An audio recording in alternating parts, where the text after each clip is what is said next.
Alex Gonzaga ipinasa ang swerte sa kanyang pagbubuntis.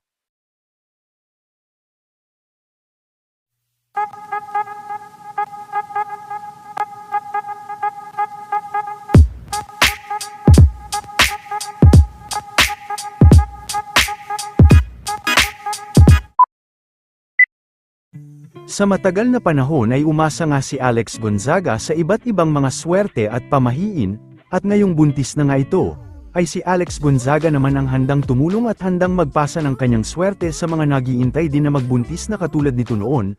Sa ibinahaging video na isa sa malapit kay Alex ay itinirintas nga ito ni Alex dahil sa paniniwalang may dalang swerte ang buntis, at kapag ito daw ang nag-braid at pwedeng nitong maipasa ang biyaya.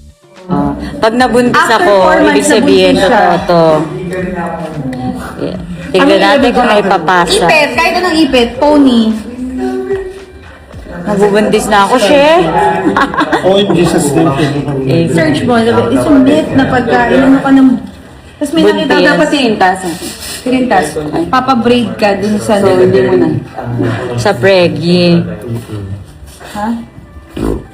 Kailangan mag-everyday. Ang ganda. Kilala kita, may plano ka na naman. Papakamoy ko ng pwede. Tagal mo. Papaano hindi mo yun? untog Mukhang yan. natai ka talaga. Wala na. Ako na, magkakabili na ako. Yeah. Ay, ganun yun. Oo daw, ayan. Ah. Yay! Parang